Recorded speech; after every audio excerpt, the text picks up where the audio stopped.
तो शुरू करिए।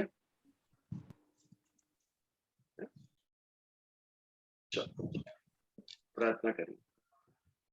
अयं निज परो वेत्ति गणना लघु चेतसाम् उदार चरितारं तु वसुदैव कुटुम्बकम्। ओम पूर्णमदः पूर्णमिदं पूर्णात् पूर्णमुदच्यते पूर्णस्य पूर्णमादाय पूर्णमेवावशिष्यते। ओम शांति शांति शांति।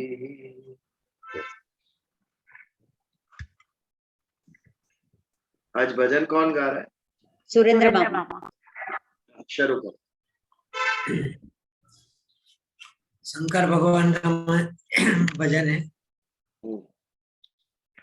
कैलाश के निवासी नमो बार बार हूँ आयो शरण तिहारी बोले तार तार तू आयो शरण तिहारी बोले तार तार तू भक्तों को कभी शिव तूने निराश ना किया मागा जी ने जो चाहा वरदान दे दिया बड़ा है तेरा दाय जा बड़ा दातार तू बड़ा दातार तू आयो शरण तिहारी बोल तार तार तू ओ बोले कैलाश के निवासी नमो बार बार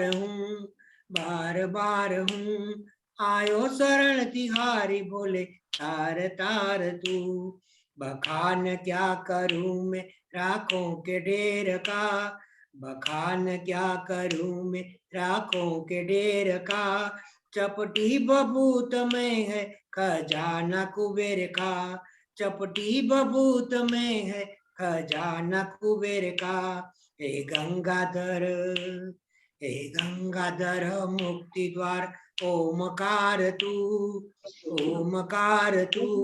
आयो शरण तिहारी बोले तार तार तू ओ बोले कैलाश के निवासी नमो बार बार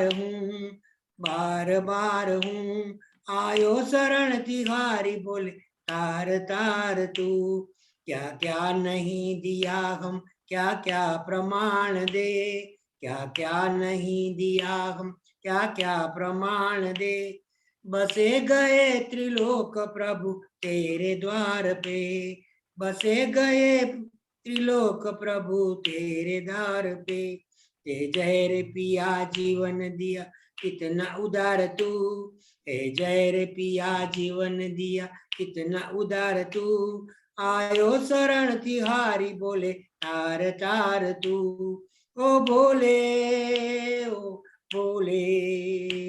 कैलाश के निवासी नमो बार बार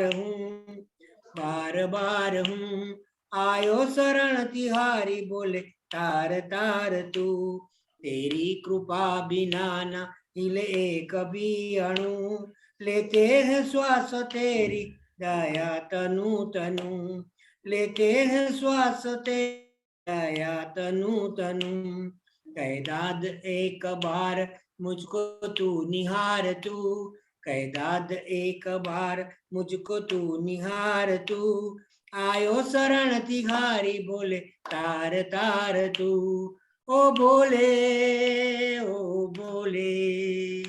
कैलाश के निवासी नमो बार बार हूँ आयो शरण तिहारी बोले तार तार तू। सबने जय श्री कृष्ण। शंभु शिव शंभु भोलेनाथ की जय।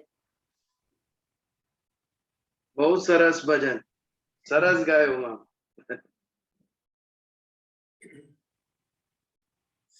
तीसरा अध्याय भगवत गीता कर्मयोग पर हम विचार कर रहे हैं। श्लोक नंबर 9 पर हमने पिछले मंगलवार को विचार किया। यज्ञार्थ कर्मणो अन्यत्र लोक अयम कर्म बंधन तदर्थम कर्म कौन्तेय मुक्त संग समाचर, दो प्रकार के कर्म कहे भगवान ने अर्जुन को। एक यज्ञार्थ कर्म, बाकी सब अन्यत्र कर्म।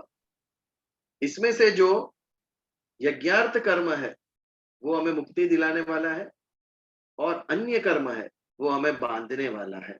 अन्यत्र लोको अयम कर्म बंधन। इस लोक में, इस मनुष्य लोक में लोग जो अन्यत्र कर्म करते हैं उससे उनके कर्म बंधते हैं। और जब तक कर्म का स्टॉक है, जब तक कर्म का बंधन है, तब तक पुनर्जन्म निश्चित। अच्छे कर्म किए होंगे तो अच्छा जन्म मिलेगा, बुरे कर्म किए होंगे तो बुरा जन्म मिलेगा। Mixed bag. एक ही जीवन में हम सोचते हैं दुख भी आता है और सुख भी आता है बिना मांगे। कोई भी ऐसा व्यक्ति नहीं होगा जिसको दुख नहीं होगा, या कोई भी ऐसा व्यक्ति नहीं होगा जो केवल दुखी होगा जिसके जीवन में कोई सुख नहीं होगा। सोचने का विषय है ये कहां से आते हैं दुख, कहां से आते हैं सुख बिना मांगे। हमने कुछ प्रयत्न नहीं किया तो भी सुख आ गया, और कुछ बुरा नहीं किया तो भी दुख आ गया। ये हमारे पिछले जन्म के कर्म जो इस जन्म में प्रारब्ध स्वरूप हमें प्राप्त हुए। प्रारब्ध कौन बनाता है? हमारे कर्म। हमारा भाग्य हमारे हाथ में है। हमें निर्णय लेना है कि हम कौन से कर्म करेंगे। और हमें इतना अच्छा गाइडेंस भी प्राप्त है, उपदेश भी प्राप्त है भगवत गीता से। यज्ञार्थ कर्म, इसमें क्या क्या आया? 3 प्रकार के कर्म आए। पहले पूजा, उपासना, व्रत, होम, हवन, यज्ञ, ये सब जो शास्त्रों ने कहा है ये यज्ञार्थ कर्म है। इसके अलावा शास्त्रों में जो नियत कर्म कहे गए, हमारे विहित कर्म, जैसे अपने निर्वाह के लिए हम जो काम करते हैं, सुबह उठ के घर में जो काम करते हैं और कार्यालय जाते हैं, ऑफिस, दफ्तर, बिजनेस जो भी है, स्वयं के निर्वाह के लिए जो हम करते हैं कार्य, वो भी आवश्यक है, वो भी यज्ञार्थ कर्म है। हर एक जीव को सृष्टि का नियम है, कर्म किए बिना उसे खाना नहीं मिलेगा। गाय भी कर्म करती है, चरने जाती है, पक्षी भी उड़ते हैं सुबह होते ही दाना ढूंढने के लिए। जैसे मनुष्य को भी कर्म करना ही पड़ेगा, उसके बिना प्राप्त नहीं होगा कुछ भी। ये संसार का नियम है। तो निर्वाह के लिए किया गया कर्म, ये भी यज्ञार्थ कर्म। और तीसरा सबसे इंपॉर्टेंट, जो मनुष्य के अलावा और किसी जीव के पास ये भगवान ने गिफ्ट नहीं दी, दूसरों के हित के लिए किए हुए कर्म। ये जो कर्म है ये सही अर्थ में यज्ञार्थ कर्म है। कर्तृत्व बुद्धि से किया गया, समझ से किया गया। भगवान ने मनुष्य को बुद्धि दी, मनुष्य को मन दिया, उसे एक फ्रीडम दिया कि जो तुझे करना है कर। बाकी सारी सृष्टि में जितने भी जीव है, पशु, पक्षी, वृक्ष, वनस्पति, सब अपने अंदर जो सहज है वो ही करते हैं। एक सहज जीवन जीते, नेचुरल लाइफ। उससे ऊपर कुछ भी नहीं उनके जीवन। भगवान ने हमें gift the, Vivek, right and wrong की समझ दी, हमें इच्छाएं दी, इमेजिनेशन दिया। इमेजिनेशन से इन्वेंशंस हुए। एक न्यूटन ने जब देखा कि एप्पल नीचे की ओर गिरा तो उसके इमेजिनेशन शुरू हो गया, ये नीचे ही क्यों गिरा। पक्षी को उड़ते देखकर इमेजिनेशन हुआ होगा मनुष्य को कि हम भी ऐसे उड़ेंगे एक दिन। इमेजिनेशन इन्वेंशन में कन्वर्ट हुआ। इमेजिनेशन भी बुद्धि का एक कार्य है।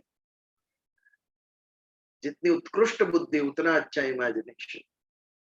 मेमोरी, स्मृति, मनुष्य जितनी अन्य किसी जीव को भगवान ने नहीं दिया स्मृति, कितना याद रखता है मनुष्य। तो ये जो भगवान से उपलब्ध हुआ, हमें सृष्टि से उपलब्ध हुआ, ये सब जब हम दूसरों के हित के लिए भी उसका उपयोग करते हैं तो वो यज्ञार्थ कर्म, सही अर्थ में यज्ञार्थ कर्म। हमें जो प्राप्त हुआ है वो अन्य के लिए हम उपयोग कर रहे हैं उसका। ये केवल समझ मनुष्य को है, अन्य किसी जीव को ये समझ नहीं। तो यज्ञार्थ कर्मणो अन्यत्र लोको अयम कर्म बंधन। लेकिन इसके अलावा भी लोग अपने सुख के लिए, अपने स्वार्थ के लिए, अपने अहंकार को पुष्ट करने के लिए, तामसी इच्छाओं को पूर्ण करने के लिए अन्यत्र कर्म करते ही रहते, और फिर दुखी होते हैं कि मेरे साथ ही क्यों ऐसा हुआ। जो मन खोजा आपना, मुझसे बुरा ना कोई। कबीर जी ने ये सारा तत्व ज्ञान 2 लाइन में कह दिया। बुरा जो खोजन मैं चला, बुरा न मिलिया कोई। जो मन खोजा अपना, मुझसे बुरा न कोई।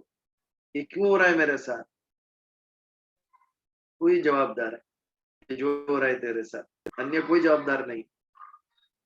तो तदर्थम कर्म कौन्तेय, तदर्थ यानी यज्ञार्थ कर, यज्ञ के हेतु, यज्ञ के अर्थ से तू कर्म कर।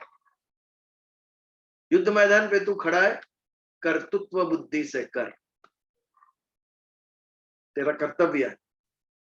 क्षत्रिय है, ये धर्म युद्ध है, धर्म का संस्थापन तेरा कर्तव्य है, लोगों का रक्षण तेरा कर्तव्य है, क्योंकि तू क्षत्रिय है। इस कर्तव्य बुद्धि से तू जो भी कर्म करेगा वो यज्ञार्थ कर्म होगा, इसका पाप तुझे नहीं लगेगा। भले ही तुझे हत्याएं करनी पड़े इसके कारण, लेकिन तू अपने मन से नहीं कर रहा है, अपने कोई स्वार्थ को सिद्ध करने के लिए नहीं कर रहा है। As a duty you are doing it, यज्ञार्थ कर्मणो। तो तदर्थम कर्म कौन्तेय मुक्त संग समाचार, अनासक्त भाव से। संग यानी आसक्ति, अटैचमेंट। मुक्त संग, आसक्ति का त्याग कर।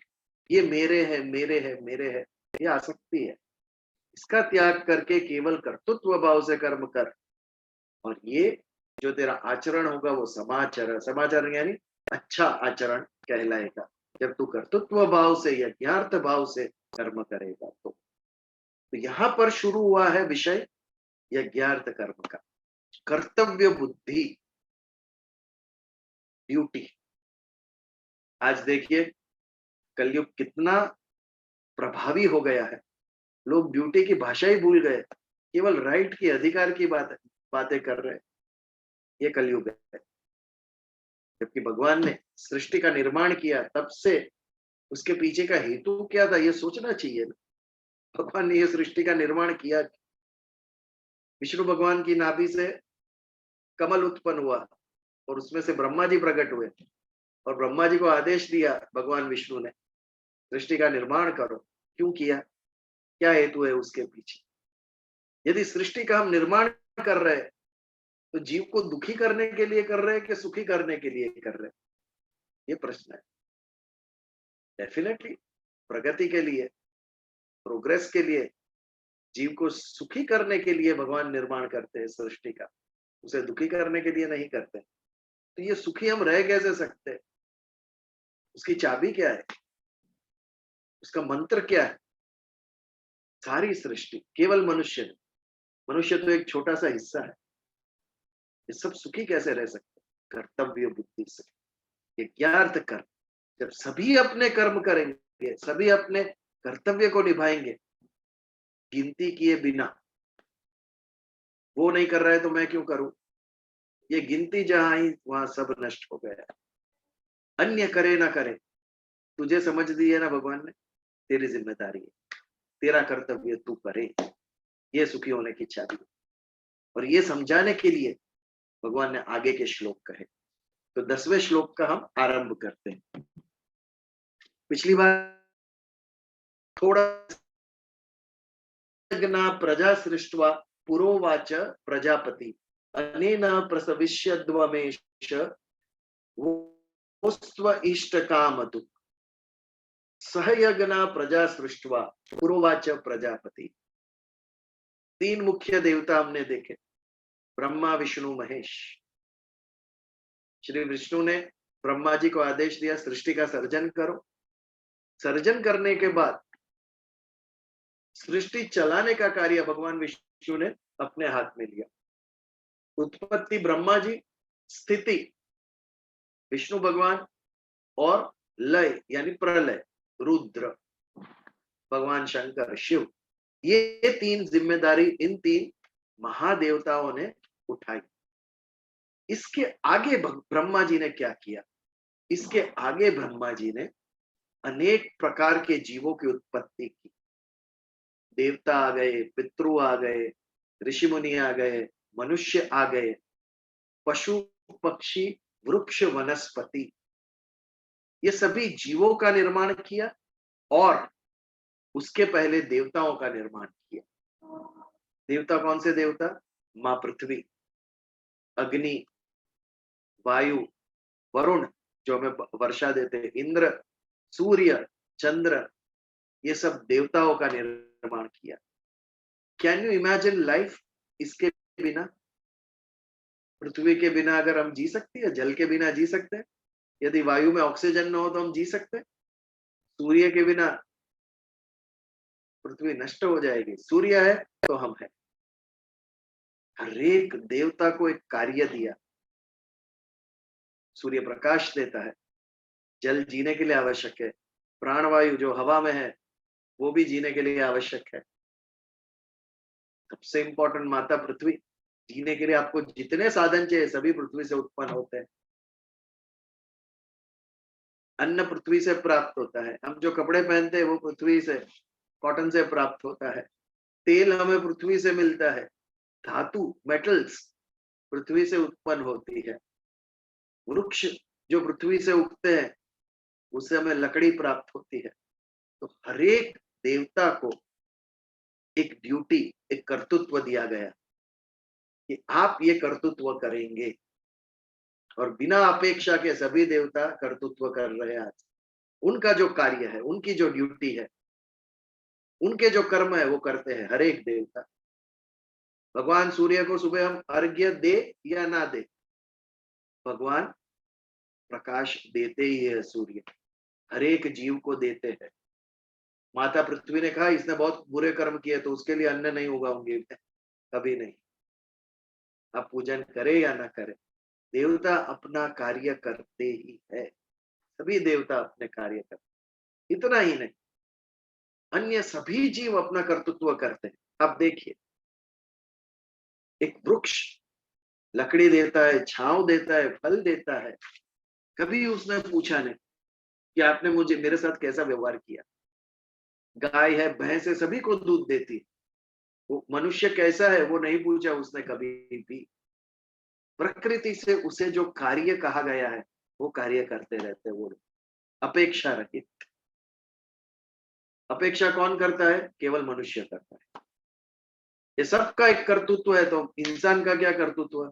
What is the duty of human? ये चर्चा का विषय होना चाहिए। जब सारी सृष्टि में देवता, पशु पक्षी, वृक्ष वनस्पति सभी अपना कार्य करते, सभी के जो गुण धर्म है उसके मुताबिक वो लोग करते हैं। अग्नि ने कभी ना कहा कि मैं खाना नहीं पकाऊंगा आज, कभी नहीं। उसका जो गुण है, उसका जो धर्म है, उसके मुताबिक वो अपना कर्तव्य करते ही। कर्तव्य छोड़ा किसने? केवल मनुष्य। मनुष्य को बुद्धि दी भगवान ने, और बुद्धि का हमने दुरुपयोग किया, हमने गिनती करना शुरू कर दिया। मैं क्यों करूं, वो नहीं कर रहे तो। यहां से शुरू हुई सभी तकलीफ मनुष्य जाति। वो करे ना करे, मैं करूं, ये मेरा धर्म है, ये मेरी ड्यूटी है, और ये हम करेंगे। ये समझ हम में क्यों नहीं? हम गिनती पे आ जाते हैं, और ये गिनती से सभी कुछ नष्ट हो जाता है। अयम निजः परो वेत्ति गणना लघु चेतसा। जो मेरा है, जो पराया है, ऐसी जो गिनती करता है उसका मन छोटा है। छोटे मन का मत बन। उदार है चरितारम, तू, तेरा चरित्र उदार होना चाहिए, और सारी पृथ्वी को, सारी वसुधा को एक कुटुंब के स्वरूप में देख। उदार चरितारम तू वसुधैव कुटुंबकम। और सारी सृष्टि को एक परिवार बनाना होगा तो हमें कर्तव्य बुद्धि से ही देखना पड़ेगा। हक की बुद्धि से देखेंगे तो झगड़े के अलावा कुछ नहीं होगा, क्योंकि एक का कर्तव्य वो दूसरे का अधिकार। माता पिता का कर्तव्य है बच्चे का पोषण और रक्षण करे, तो जैसे ही माता पिता अपना कर्तव्य करते हैं तो बच्चे का अधिकार सिद्ध हुआ। एक श्रोता का अधिकार है बोलना, सॉरी, वक्ता का अधिकार है बोलना और श्रोता का अधिकार है सुनना। वक्ता बोलता है तो श्रोता का अधिकार अपने आप सिद्ध होता है। जब बालक को बड़ा किया माता पिता ने, तो वैसे ही माता पिता की वृद्धावस्था में सेवा करना वो बालक का कर्तव्य है। बालक अपना कर्तव्य करेगा बेटा, तो उसके माता पिता का अधिकार सिद्ध होगा। इंटरडिपेंडेंट, एक दूसरे पर डिपेंडेंट बनाई सृष्टि। एक जब अपना काम करेगा तो दूसरे का अधिकार सिद्ध होगा। एक ही कुर्सी बची है हॉल में और 2 व्यक्ति है, एक ही बैठ सकता है। हम झगड़ा करेंगे तो भी एक बैठ सकेगा और प्रेम से दूसरे को ऑफर करेंगे तो भी एक ही बैठ सकेगा। ये हमारी बुद्धि के ऊपर है कि हमें क्या करना चाहिए, ये हमारी समझ के ऊपर। तो कर्तृत्व भाव, यज्ञार्थ कर्म, हम कितना छोटा समझते थे ना यज्ञ को। महाराज आते और अग्नि जलाते हैं और उसमें स्वाहा स्वाहा करते, हो गया यज्ञ समाप्त। तो व्यापक है यज्ञ का अर्थ। जो भी हम निष्काम भाव से करते हैं वो यज्ञार्थ कर्म है। निस्वार्थ भाव से अन्य की सुख के हेतु जो भी हम करते हैं वो यज्ञार्थ कर्म है, तभी यज्ञार्थ कर्म है।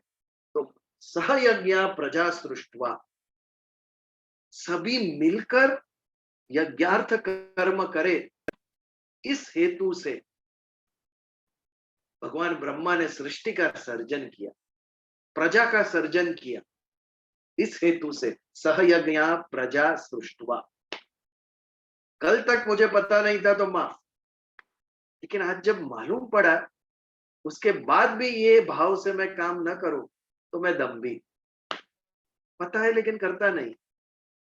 ये भी कला मनुष्य के पास ही है, अन्य किसी जीव के पास ये कला नहीं। हमारे पास ये कला है, पता सब कुछ है लेकिन करते कुछ नहीं। एक्सक्यूजेस। कोई मनुष्य से सीखे, इतना लंबा लिस्ट तैयारी होता है। तो सहयज्ञ प्रजा सृष्टवा पुरोवाच प्रजापति। भगवान ब्रह्मा को प्रजापति कहा गया है क्योंकि प्रजा की उत्पत्ति उन्होंने की और प्रजा का रक्षण करने के लिए पूरा सिस्टम उन्होंने बताया। इंग्लिश में पति को कहते हैं हस्बैंड। हस्बैंड का भी मीनिंग है वन हु टेक्स केयर, जहां पर ध्यान रखा जाता है, जिसके द्वारा ध्यान रखा जाता है, is husband. Animal husbandry, what is animal husbandry? जहां प्राणियों की चिकित्सा होती है या उनका रक्षण होता है या वर्धन होता है, उसको एनिमल हस्बेंड्री कहते हैं। तो husband is one who takes care. यहाँ पर प्रजा पिता, प्रजा ज यानी जो जन्मा है वो, प्र यानी विपुल प्रमाण में, अच्छी तरीके से जो जन्मे है वो प्रजा। बट प्रजा भगवत गीता में कई जगह पर ये हम देखेंगे कि एक शब्द सभी का वाचक है। तो यहाँ पर प्रजा जब कहते हैं तो केवल मनुष्य न ले हम, लेकिन उसके साथ पशु पक्षी वनस्पति देवता सभी आते हैं उसके अंदर। हम एक ही श्लोक में सभी इंद्रियों का नाम नहीं ले सकते, इसके लिए खाली चक्षु कहा तो उसका अर्थ है सभी इंद्रिय उसके अंदर आ गई। तो जब हम प्रजा कहते हैं तो सारी जीव सृष्टि, ये हमें समझना चाहिए। सहयज्ञ प्रजा सृष्टवा पुरोवाच प्रजापति। पुरो यानी पुराना, पुराना शब्द पुराण, ये पुरो संस्कृत शब्द के ऊपर से आया। पुरोवाच प्रजापति, ब्रह्मा जी ने कहा या परस्पर कर्तव्य करो, इसके लिए ये सृष्टि का सर्जन मैंने किया है। अनेन प्रसविष्यद्वमेश, प्रसविष्यद्वमेश यानी एक दूसरे का कर्तव्य करते हुए आप आपकी वृद्धि करो।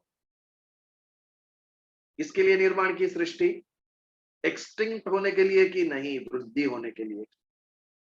आज कितनी पक्षियों की, प्राणियों की प्रजाति एक्सटिंक्ट हो गई है, पृथ्वी पे से नष्ट हो गई है। इसके लिए प्रजा की उत्पत्ति नहीं की थी, तो वृद्धि करने के लिए उत्पत्ति की थी। प्रसविष्यद्वम एष, आप एक दूसरे की वृद्धि करो। वो स्व इष्ट काम दुख, और आपकी वृद्धि करने के लिए, इष्ट यानी अच्छा, कामधुक यानी काम करने के लिए जो सामग्री है, वो जो वस्तुएं है जीने के लिए, वृद्धि करने के लिए जो सारी वस्तुएं हैं, वो आपको सृष्टि से ही मिल जाएगी। और आप सभी जगह देखो, माँ पृथ्वी सभी को संभालती है। सभी के जीने के लिए पृथ्वी और जल ये पर्याप्त है, भगवान ने रचना करके रखी है।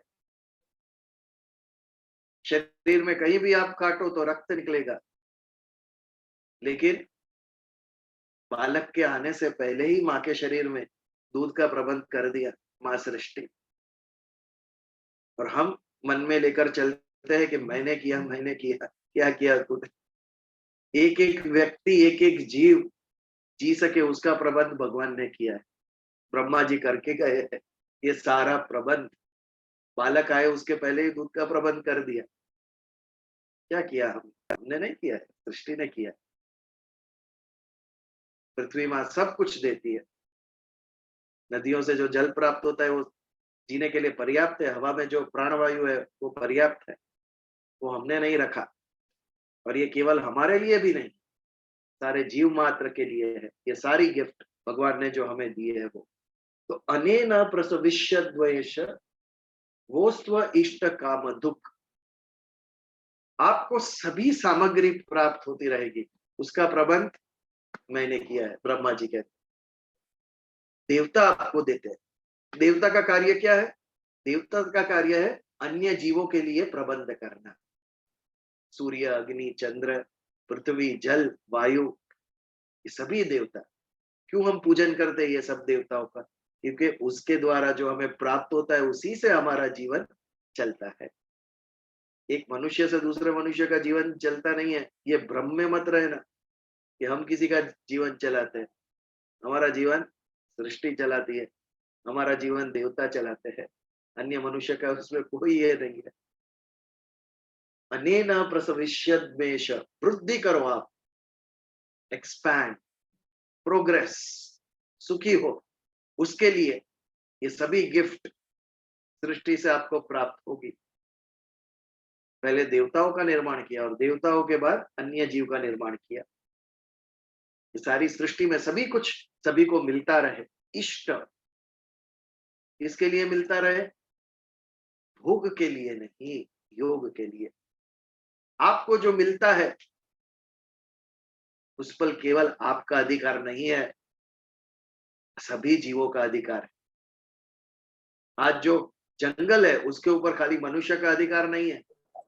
एक जंगल हम नष्ट करेंगे तो उसके अंदर कितनी बायोडाइवर्सिटी, कितने जंतु, कितने पक्षी, कितने पशु एक जंगल के ऊपर निर्भर होते हैं। आदिवासी, हमारे वनवासी, हमें क्या अधिकार है वो नष्ट करने का? जीव सृष्टि एक दूसरे के ऊपर डिपेंडेंट बन के कर्तव्य भाव से आप वृद्धि करो। ये भाव से ब्रह्मा जी ने सृष्टि का निर्माण किया। आप सभी अपना कर्तव्य करो। हम जब अपना कर्तव्य करेंगे तो अपने आप सुख शांति प्रगति होगी और वृद्धि होगी मनुष्य की पृथ्वी के ऊपर। तो इष्ट काम दुख, अच्छा करने के लिए मैं, इष्ट यानी अच्छा, ये जो भी आपको प्राप्त हुआ है वो सब अच्छा करने के लिए है, एक दूसरे की सेवा करने के लिए है, ना कि केवल स्वयं के लिए हम ये रखें। आगे के अभी 4-5 जितने भी श्लोक है यही भाव है। हर एक श्लोक के अंदर आपको जो भी उपलब्ध है सृष्टि से, ओके, इसके ऊपर केवल आपका अधिकार नहीं है, उसके ऊपर हर एक जीव का अधिकार है उसके ऊपर। तो सहयज्ञ प्रजा सृष्टवा, बहुत ही इंपॉर्टेंट श्लोक है, समझने जैसा श्लोक है। सहयज्ञ प्रजा सृष्टवा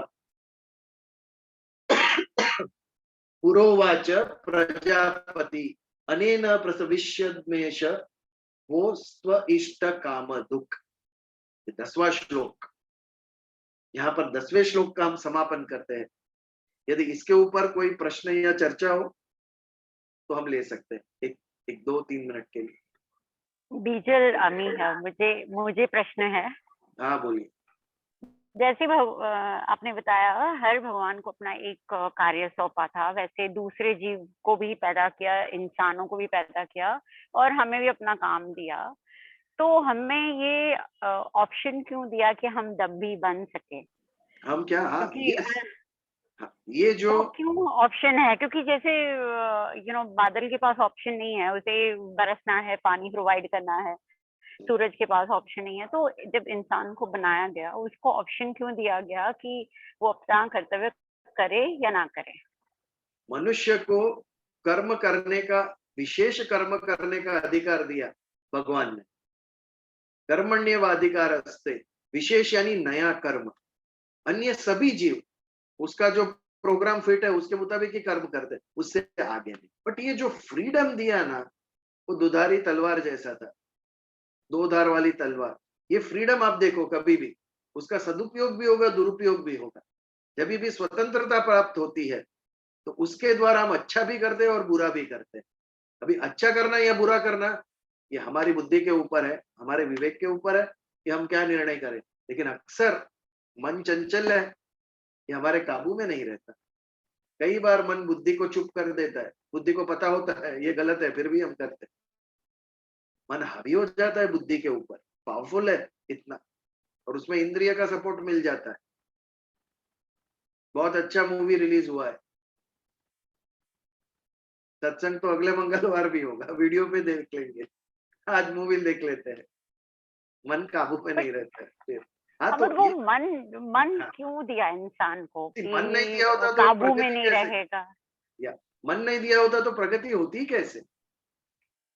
आज एक गधा गधा ही क्यों रह गया इतने हजारों साल से? क्योंकि उसके मन में अन्य इच्छा ही नहीं होती है। हमें कितनी ओके। उदात्त इच्छाएं होती है, बट ये इच्छाएं केवल अच्छी इच्छाएं नहीं, बुरी भी है, क्योंकि हम प्रकृति से जुड़े हुए हैं। सात्विक, राजसी, तामसी, ये तीनों गुण प्रकृति से हमें प्राप्त है, और इसके मुताबिक हमारे स्वभाव और हमारी इच्छाएं होती रहती है। तो प्रगति और दुर्गति दोनों फ्रीडम से होती है। It's up to us how we use our freedom. हमारी स्वतंत्रता का हम सदुपयोग करें या दुरुपयोग करें, ये मनुष्य के ऊपर है। बहुत बड़ी गेम है ये, इसीलिए इसको लीला कहते हैं, भगवान की लीला, क्योंकि इसका कोई उपाय आपको मिलेगा ही नहीं। सो इसके लिए भगवान की लीला कही। Sorry, the way it's a I game. Understand is, हाँ, the way I understand is, जैसे पहले के श्लोक में भी देखा है कि हाँ, हम ट्रू सेंस में भक्त बन सकते हैं, या what God sent us to do, है ना, अगर हमें अपने मन पे काबू रखना आता हो, या डेफिनेटली। है ना? मन दिया है तो उस पर काबू रखने के लिए बुद्धि भी दी है, निर्णय शक्ति। मन तो कुछ भी इच्छा करेगा, निर्णय लेना तो हमारी बुद्धि के पास है ना। संकल्प विकल्प, क्या संकल्प करे और क्या विकल्प करे, ये बात है। बट बुद्धि को एक आधार चाहिए, ज्ञान का आधार। बुद्धि भी दुर्बुद्धि हो सकती है, गलत मार्ग पे चल सकती है बुद्धि भी। आज देखो, कितने, जितने इंटेलिजेंट लोग उनके द्वारा भी क्राइम हो रहे हैं। कितने क्राइम हो रहे हैं, रादर मोर डेंजरस। जो ज्यादा बुद्धिशाली हो ज्यादा भयंकर क्राइम कर रहा है। एटम बॉम्ब ढूंढना ये ह्यूमैनिटी पे क्राइम है, सबसे बड़ा क्राइम बुद्धि के द्वारा ही हुआ ना, वो भी। तो बुद्धि भी सात्विक हो सकती है और तामसी हो सकती है बुद्धि, बट उसको आधार चाहिए ज्ञान का। इसके लिए ये जो हमारे वेद, उपनिषद, भगवत गीता, ये हमारी बुद्धि को आधार देते हैं कि हम कौन सा निर्णय लें। हर सप्ताह 1 घंटा जब हम ज्ञान के साथ संपर्क में आते हैं तो हमारा वो निर्धार और मजबूत होता है। तो 1 सप्ताह में हम थोड़ा भूल चुके होते हैं, वो पुनः हमें समझ में आता है। इसके लिए ये सत्संग को बहुत ही इंपॉर्टेंस दिया गया है। सत्य यानी ईश्वर, सप्ताह में 1 बार तो ईश्वर का संग होना ही चाहिए, ये बात है। और कुछ? थैंक यू विजय। या नो, थैंक यू। एनीबॉडी, और शैल बी कंटिन्यू? 11वां श्लोक, इसी भाव को आगे ले जाते हुए देवान भावयतानेन ते देवा भावयन्तु व परस्परम भावयन्तः श्रेय परम वाप्स्यस्य। देवताओं के लिए यज्ञ क्यों करना चाहिए? सूर्य को आवश्यकता है हमारे यज्ञ की, पृथ्वी को आवश्यकता है कि हम यज्ञ करें, वर्षा को आवश्यकता है कि हम यज्ञ करें तो ही भगवान इंद्र वर्षा कराएगा। नहीं तो फिर क्यों यज्ञ करते हैं हम? ये बहुत ही भावुक बात है। It is like saying thank you, it's like being grateful. कृतज्ञ भाव है ये। कि आज एक माता पिता है, वृद्ध हो गए, अपने संतानों से क्या अपेक्षा है? अच्छे व्यवहार की अपेक्षा, उनका सम्मान करे उसकी आवश्यकता है। माता पिता को आपने पूरा जीवन हमारे लिए जो कष्ट किया उसके लिए एक थैंक यू कहे उसकी आवश्यकता है, अन्य किसी चीज की आवश्यकता नहीं। यही बात मनुष्य और देवता के बीच में है। क्यों चढ़ाते हैं पानी का अर्घ्य भगवान सूर्य को? वो पानी सूर्य को प्राप्त होता है क्या? नहीं होता है। कई विद्वानों ने इसके ऊपर शंकाएं जताई है, मैं नाम नहीं लूंगा, कि सूर्य को पानी चढ़ाने से क्या सूर्य को पानी मिल जाता है? सूर्य को तो पानी नहीं मिलता है, लेकिन हम अपना कृतज्ञ भाव प्रकट करते हैं। रात को 12 बजे फ्रेंड के लिए केक लाके जाते हो, फ्रेंड ने केक नहीं खाया क्या कभी भी? महीने में 4 बार खाता होगा केक, तो आप क्यों लेके गए केक? हमारा प्रेम का वो प्रतीक है, मित्र के प्रति। It is our expression of love. तो वैसे सूर्य के प्रति, पृथ्वी के प्रति, नदी गंगा का हम पूजन करते हैं, आरती करते हैं। लोग समझते होंगे क्यों करते हैं? गंगा को आवश्यकता नहीं है, हमें आवश्यकता है उसकी। हमें अपना कृतज्ञ भाव दिखाना है। माँ गंगा के जल से हमारी संस्कृति समृद्ध हुई है। गंगा के किनारे आर्य संस्कृति ये हुई है, तो उसके प्रति हमारा पूज्य भाव है। ये देवताओं के प्रति हमारा पूज्य भाव है। वर्षा नहीं होती तो जीवन ही संभव नहीं है पृथ्वी के ऊपर, इसके लिए हमारा पूज्य भाव है। इसके लिए हम इंद्र का यज्ञ करते हैं। ये जो वर्षा हमें प्राप्त हुई उससे हमारा जीवन चला। जब हम पूज्य भाव से ये करते हैं तो देवता भी संतुष्ट होते हैं, और वो भी अच्छी तरीके से उनका जो कर्तृत्व है वो हमें करते हैं। अच्छी तरीके से वर्षा करेंगे देवता भी, जब हम ये भाव से उनके प्रति कृतज्ञता दिखाएंगे तो it is an expression of gratefulness, an expression of love. और आप सोचिए साइकोलॉजिकली, गंगा जी में आज इतना प्रदूषण हो रहा है क्योंकि वो भाव गया उसके ऊपर से। यदि रोज हम गंगा की पूजा करें तो उस गंगा मैया में हम कचरा कैसे डालेंगे? We will not pollute. अगर वृक्ष की पूजा करते हैं हम तो उस वृक्ष को काटेंगे कैसे हम? यदि पूज्य भाव जिसके अंदर निर्माण हो गया। गौ को हम पूजा करते हैं, इसके लिए गाय को मारते नहीं है, क्योंकि उसके लिए पूज्य भाव है हमारे मन के अंदर। तो जिसके प्रति भी पूज्य भाव होगा उसको हम नष्ट नहीं करेंगे। आज पृथ्वी पोल्यूटेड हो चुकी है, जल पोल्यूटेड हो चुका है, एयर पोल्यूटेड हो चुकी है। यहाँ तक ये जो भी global warming, green house gases, ये सब चल रहा है, आज हम ही सारी सृष्टि को नाश करने के ऊपर तुले हैं, क्योंकि सृष्टि के ऊपर से पूज्य भाव गया मनुष्य का। ही डजंट केयर अर्थ का क्या हो जाए, जल का क्या होए, ओजोन लेयर रहे ना रहे, डजंट मैटर, मेरी फैक्ट्री चलनी चाहिए। स्वार्थ भाव आ गया और सृष्टि के ऊपर, प्रकृति के ऊपर से पूज्य भाव गया। इसके लिए आज ये परिस्थिति हो गई है। ये ना हो इसके लिए आगे से भगवान कह के गए, देवान भावय तानेन ते देवा भावयन्तु। देव को उसका यज्ञ पूजन करके आप उन्नत करो, आप उनको तृप्त करो, एंड इन टर्न वो आपको उन्नत करेंगे और वो आपको तृप्त करेंगे। दोनों एक दूसरे के ऊपर डिपेंडेंट, परस्पर निर्भर एक दूसरे के ऊपर।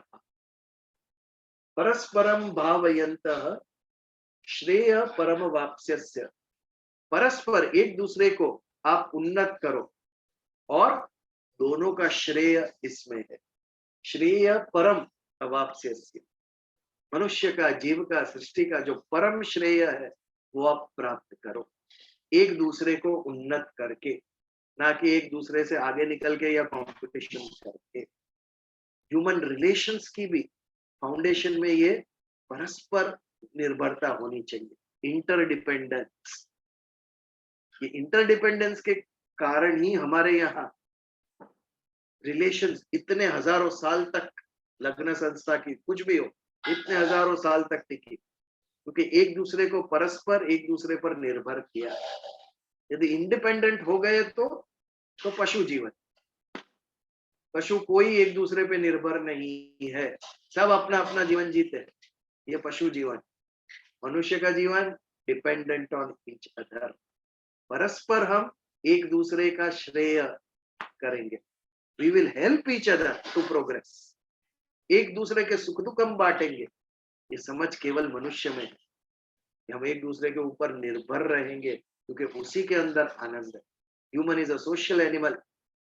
हमारा मन जो होता है वो पुष्ट होता है जब किसी एक व्यक्ति का साथ होगा। तो मूवीज देखना सभी को पसंद है, लेकिन अकेले मूवी देखने बहुत कम जाते हैं।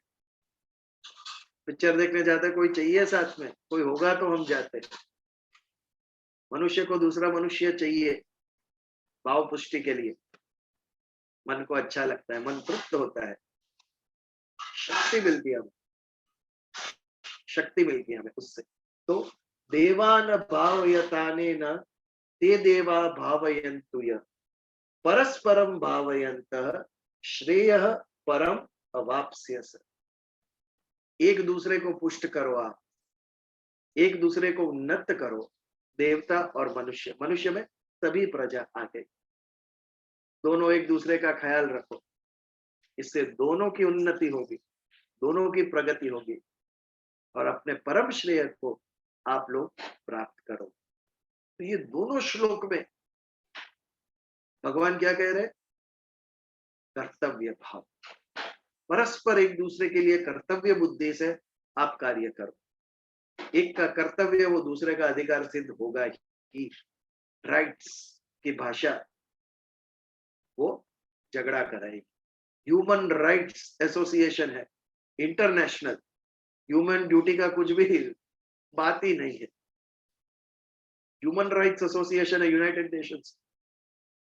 ह्यूमन ड्यूटी का क्या? ह्यूमन ड्यूटी के लिए भगवत गीता, जहां से हमें human duty, we are lucky कि हमारा जन्म भारत में हुआ है। दुर्लभम भारत है जन्म, कि वहां इतनी सुंदर समझ हमें देके गए कि आगे हजारों साल तक मनुष्य सुखी कैसे होगा, इस विचारों के आधार पर जब जिएगा तब वो सुखी होगा।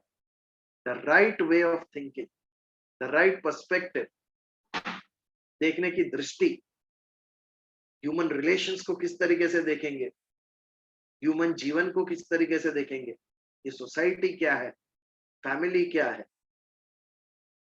सही दृष्टि से देखना होगा, तभी हमारी समझ खिलेगी। कर्तव्य भाव से देखना होगा। हमने इसे हक की बात करके कर्तव्य सब भूल गए हैं। जॉइंट फैमिली से न्यूक्लियर फैमिली, और न्यूक्लियर फैमिली में से अभी सिंगल, हस्बैंड वाइफ कहते हैं नो किड्स, कौन जिम्मेदारी ले? हमारी यंग एज में वी वांट टू एंजॉय, फिर वृद्ध एज में कौन देखेगा आपको? लंबी सोची नहीं है। न्यूक्लियर फैमिली, अलग रहना है, अलग रह के निभाओ। अलग रह के भी कहाँ साथ रहे? 1 महीने में डिवोर्स लेते थे यूएसए, अलग रखा आपको, अभी जियो, अभी भी नहीं जी सकते क्योंकि राइट की भाषा, कर्तृत्व भाव है ही नहीं। हॉलीवुड में देखिए, सबसे सुंदर हीरोइन सबसे हैंडसम हीरो से शादी करती है, फिर भी ब्रेकअप। सबसे धनवान व्यक्ति वहां पर, उनका भी डिवोर्स होता है 15 साल के बाद, 20 साल के बाद। तो सोचने की बात है, क्या लग्न जीवन टिकाने के लिए सुंदर होना आवश्यक है, पैसा होना आवश्यक है? अगर होता तो उन लोग का ये हाल क्यों हुआ होता है? बिल्कुल नहीं, समझ होना आवश्यक है। अंडरस्टैंडिंग इज इंपॉर्टेंट, और हमारे यहाँ उसी के ऊपर जोर दिया गया। जीने के लिए क्या आवश्यक है? रामायण, महाभारत, भगवत गीता, जीने की समझ प्राप्त होती है हमें। रामायण से एक परिवार में कैसे रहना चाहिए उसकी समझ प्राप्त होती है। Bhagavad Gita is constitution of individual. व्यक्ति क्या है, हु एम आई, उसका जीवन कैसा होना चाहिए, उसका व्यवहार कैसा होना चाहिए, उसकी गति क्या है, उसके कर्म कैसे होने चाहिए, इसकी समझ हमें भगवत गीता से प्राप्त होती है। वी आर लकी कि इन सब शास्त्रों का हमें खजाना प्राप्त हुआ है हमारे पूर्वजों से। अनफॉर्चुनेटली हम उससे दूर हो चुके हैं। उसमें क्या है, ये खोल के पढ़ने की भी किसी को आवश्यकता नहीं लग रही। अन्य सत्संग हमारा जो हो रहा है उधर, एक बुधवार के सत्संग में एक बहन मुझे कह रही थी कि हमारे क्लब में यदि मैं बात करूं तो वो लोग हंसते हैं कि आप भगवत गीता, ये क्या है, ये उम्र है आपकी भगवत गीता पढ़ने की? मैं कहा एक्चुअली वो हंसी के पात्र है, जो नहीं पढ़ते, जो नहीं समझते हैं, वो हंसी के पात्र है। उनको पता भी नहीं क्या है और वो हंस रहे without knowing what it is. You are ridiculing it. इससे बड़ा मूर्ख कौन? अभी आपने देखा बैठे हमारे साथ कि हम क्या चर्चा करते हैं, इसमें क्या ज्ञान है, उसके बाद नक्की करो कि ये करना चाहिए या नहीं करना चाहिए। बिना समझे ही, ये मूर्खता की निशानी, ये कलयुग की निशानी। जो गलत है वो सही बनकर प्रस्थापित हो जाता है, वो कलयुग। हम सौभाग्यशाली है कि भगवान ने हमें ये योग दिया कि उनके उपदेश को हम सुन सके। ये हमारे भाग्य है। हमें इस आध्यात्मिक विषय में इंटरेस्ट है, ये भी हमारा भाग्य है। बहुत कम लोगों को इसमें रस उत्पन्न होता है। जिसको होता है वो भाग्यशाली समझे अपने आप को, क्योंकि ये विषय गहन है। रामायण महाभारत की कहानी तो सबको पसंद है। भागवत की कहानी 7-7 दिन लोग सुनेंगे, आके बैठेंगे। लेकिन तत्व ज्ञान समझना इतना आसान नहीं है, उसमें मन लगाना इतना आसान नहीं। और जिसका लगता है वो भाग्यशाली है। तत्व ज्ञान में जिसका मन लगता है, फिलॉसफी में जिसका मन लगता है, वो परम ज्ञान है। सृष्टि का, स्वयं का, ईश्वर का, जीव, जगत और जगत पिता, इसका जो ज्ञान है, ये जो समझे वो भाग्यशाली व्यक्ति है। तो आज यहाँ पर हम 10वें और 11वें श्लोक का समापन करते हैं, और अगले मंगलवार इसी भाव के जो अन्य श्लोक है इसके आगे, इसके ऊपर हम चर्चा करेंगे। तो यहाँ पर प्रवचन की समाप्ति करते हैं। अब प्रार्थना करते हैं, शांति पाठ करेंगे। ओम द्यौ शांति, अंतरिक्ष शांति, पृथ्वी शांति, औषधय शांति, वनस्पत्ये शांति, सर्वदेवा शांति, ब्रह्म शांति, सर्व शांति, शांतिरेव शांति, सामा शांति, हरि ओम शांति शांति शांति। जय श्री कृष्ण।